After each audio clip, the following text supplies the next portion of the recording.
किसी भी पौधे या दरख्त को जब हम एक जगह से दूसरी जगह शिफ्ट करते हैं तो उसकी जड़ें कटने की वजह से उसके पत्ते मुरझाते हैं।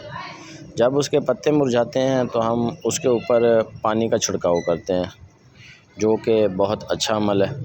लेकिन वही अमल अगर हम खजूर के पौधे लगाने के बाद करें तो ये खजूर के लिए मौत का बायस बनता है।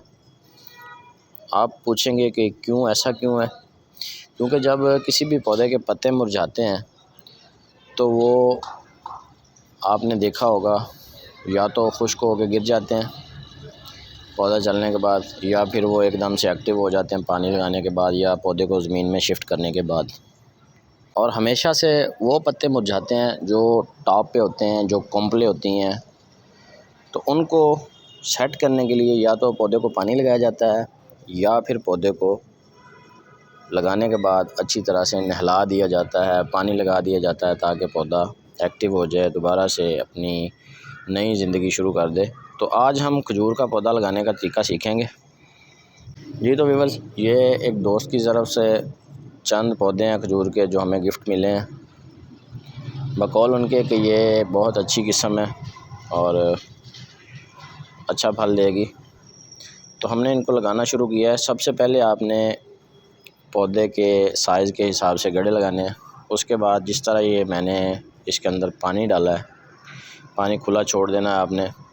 पानी खुला छोड़ने के बाद आपने उस मिट्टी को दलदल बना देना है। जो आपने उसके अंदर मिट्टी डालनी है या जो नीचे वाली मिट्टी है उसको आपने गारा बना देना है।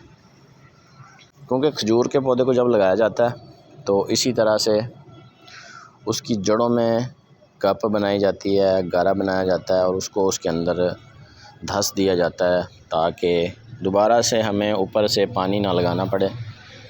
अगर पानी लगाना भी पड़ता है तो वो कुछ दिनों के बाद लगाया जाता है। क्योंकि जब किसी दूसरे पौधे के पत्ते मुरझाते हैं तो वो बज़ाहिर नज़र आ जाते हैं, लेकिन खजूर के पौधे के पत्ते ऐसे हैं, दरमियान से जब ये मुरझाते हैं या इसकी जड़ें कटने पे ये कमज़ोर होते हैं तो इसके अंदर दरमियानी हिस्से में एक गैप पैदा हो जाता है, जिसकी वजह से इसके अंदर पानी जाने के बाद पानी पत्तों के दरमियानी हिस्से में रुक जाता है, जो कि मुरझाने के बाद पत्ते सिकुड़ चुके होते हैं और वहाँ से ही हमारा जो खजूर का पौधा है वो गलना शुरू हो जाता है। तो इसके लिए इसको एक ही बार पानी लगाया जाता है और कोशिश करनी चाहिए कि इसको गर्मियों में लगाना चाहिए, क्योंकि सर्दियों में भी जब शबनम वगैरह पड़ती है तो पौधा गलने के चांसेस बहुत ज़्यादा होते हैं। इसलिए इसको लगाने का बेहतरीन जो मौसम है वो मई, जून, जुलाई, अगस्त, सितंबर, जब भी आप लगाना चाहें लगा सकते हैं। लेकिन तरीक़ाकार यही होगा, इस तरह से आपने इसके अंदर इसको दबा के लगा देना है, ताकि इसके निचले हिस्से को तो पानी लग जाए, लेकिन ऊपर से ना तो आपने छट्टा लगाना है, इस तरह से आपने इसको लगाना है। ये देखें, ये एक गप सी बनी हुई है क्यारी के अंदर या गड्ढे के अंदर, तो मैं इसको इस तरह से लगा रहा हूँ। अच्छी तरह से आपने इसको इस गप के अंदर धंस देना है और फिर आपने साइडों से मिट्टी डालना शुरू कर देनी है। खजूर में ना नर और मादा पौधे होते हैं। कोशिश करें, आपको अगर किसी पौधे के ऊपर बहुत ज़्यादा खजूरें आती हैं, जो उसके नीचे सकर्स निकलते हैं या बच्चे निकलते हैं, तो वो आप अपनी जगह के हिसाब से दूसरी जगह शिफ्ट करें, तो वहाँ से आपको फल हासिल हो जाएगा। अगर आप बीच से पौधा लगाते हैं तो फिर बहुत कम चांस होते हैं कि आपका पौधा मादा निकले, क्योंकि 70% चांस होते हैं कि आपका पौधा नर निकलता है बीच से। जब भी पौधा लगाना है आपने सबसे पहले पौधे का इंतखाब करना है और जगह का इंतखाब करना है।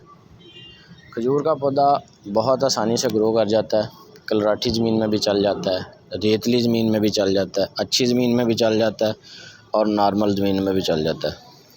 फिर बाहर के दिनों में जब इसके ऊपर फ्लावरिंग होती है, फिर पता चलता है कि हमारे पास जो पौधा लगा है क्या वो नर है या मादा है। तो इस पे मैं एक मुकम्मल वीडियो बना चुका हूँ,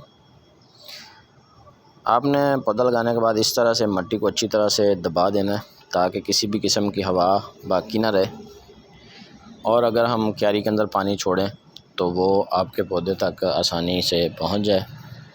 आपने कोशिश करनी है पौधे लगाते वक्त पौधे की जो नस्ल है उस पर फोकस करना है, ताकि काफ़ी ज़्यादा मेहनत के बाद जब पौधा तैयार होता है, पौधा फल लेना शुरू करता है, तो आपको इल्म होना चाहिए कि आपका जो पौधा लगाया गया है वो मादा पौधा है और इस पे फल आएगा। तो मैं आपको थोड़ी सी पहचान करवा देता हूँ वीडियोज़ के अंदर। ये देखें, ये एक मेरे पास खजूर का मादा पौधा खड़ा है और ये साइडों पे इसके बच्चे निकले हुए हैं। मादा पौधे की पहचान ये है कि इस तरह के इसके ऊपर फूल आते हैं और इस तरह से इसके ऊपर सिपियाँ निकलती हैं। ये बच्चे हम अगर दूसरी जगह शिफ्ट करेंगे तो हमारे पास एक खूबसूरत और बेहतरीन फल देने वाला पौधा तैयार हो जाएगा। उम्मीद करता हूँ वीडियो आपको समझ आई होगी। मज़ीद अच्छी वीडियोज़ देखने के लिए आप मेरा चैनल विज़िट कर लें और चैनल को सब्सक्राइब कर लें। अपना बहुत सारा ख्याल रखें। खुदा हाफिज़।